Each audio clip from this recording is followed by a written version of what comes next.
नमस्ते टसिदीले सम्पूर्णलाई फेरि पनि डोमा शेर्पा ब्लगमा स्वागत छ। अहिले चाहिँ आफ्टरनुन भइरहेको छ। म चाहिँ यहाँनिर रुख टमाटर टिप्न आएको, किनभने भोलि टिप्नुपर्ने, खासमा चाहिँ भोलि चाहिँ साग पनि टिप्नुपर्ने छ। त्यसले गर्दा बिजी हुन्छ होला भनेर चाहिँ आजै टिपिराख्ने। रुख टमाटर चाहिँ मजाले पाकेको छ। यहाँ छ, पर घर पछाडि पनि छ, हेर्दै गर्नुहोस् होला। मजाले पाकेको छ रुख टमाटर चाहिँ।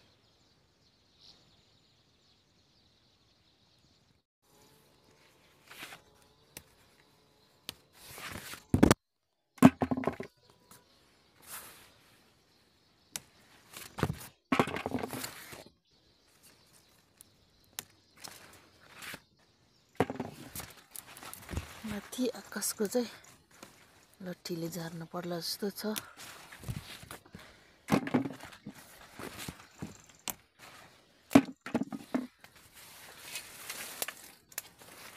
यो चाहिँ अचार खानु चाहिँ दामी हुन्छ।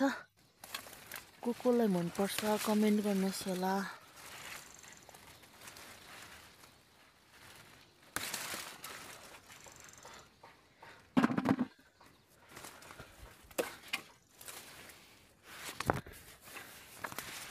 सिद्रासँग चाहिँ जन्नै राम्रो हुन्छ। यो चाहिँ अति नै मिठो हुन्छ सिद्रासँग चाहिँ।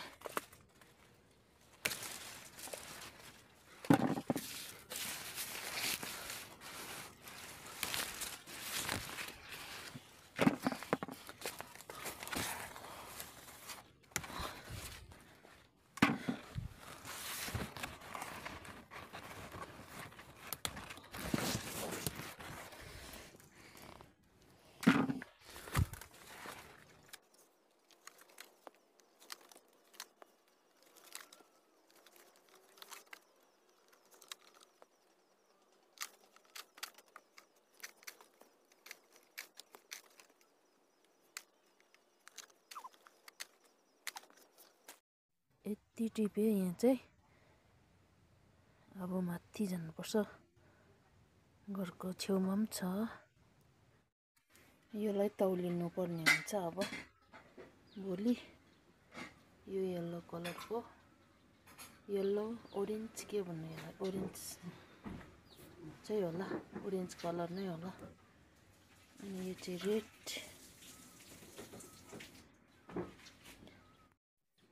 गुड मर्निङ टसिदीले, मेरो सम्पूर्ण मित्रहरूलाई। अनि आज फेरि नयाँ दिन नयाँ भिडियो। हिजोको चाहिँ टमाटर टिपेकोहरू गर्दा गर्दै त्यतिकै भयो भिडियो। अनि आजको काम चाहिँ मेरो साग टिप्नु पर्ने छ। पहिलो टिपाइ साग, हेर्दै गर्नुहोस् होला।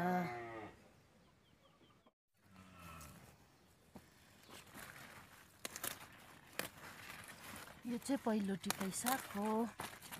यो चाहिँ अब बेसी राख्यो भने चाहिँ असिनाले ठटाउँछ होला, लुपले बिलाप हुन्छ होला जस्तो लागेर चाहिँ अलिक कलिलोमै टिपेको हो। किनभने अस्तिदेखि असिना चाहिँ अलिअलि पर्दैछ हाम्रोतिर चाहिँ। असिनाले ढुक्क भयो भने चाहिँ फेरि दुःखै के हुन्छ भनेर चाहिँ मैले चाहिँ अलिक कलिलोमै टिप्न थालेको साग।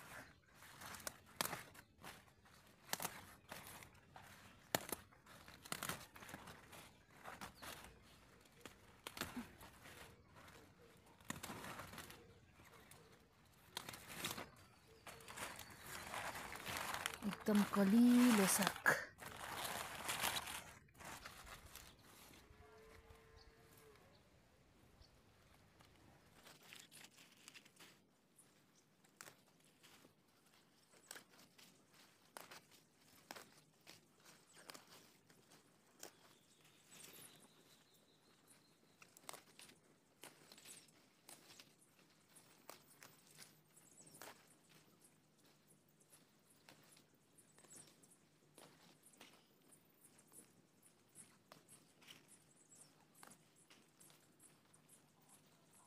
म चाहिँ एक डोको टिपेर पनि घरमा पुर्याउन जाँदैछु। अझै छ टिप्नुपर्ने, टाइम पुरा लाग्छ टिप्नु चाहिँ। म चाहिँ अहिले चाहिँ गोठको ग्रेनमा आइपुगेको छु साग टिप्दै। आज चाहिँ दिन पनि राम्रो भयो साग टिप्नुको लागि चाहिँ, शीतल। किनभने घाम टन्न लाग्यो भने चाहिँ टिप्दा टिप्दै ओइलिहाल्छ। साग टिप्ने दिन चाहिँ आज चाहिँ राम्रो भयो। त्यही माथि कलिलो साग टिप्दा टिप्दै चरप चरप गइहाल्छ।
फाइनली सागको बिट्टा पनि बाँधिसकेँ मैले चाहिँ।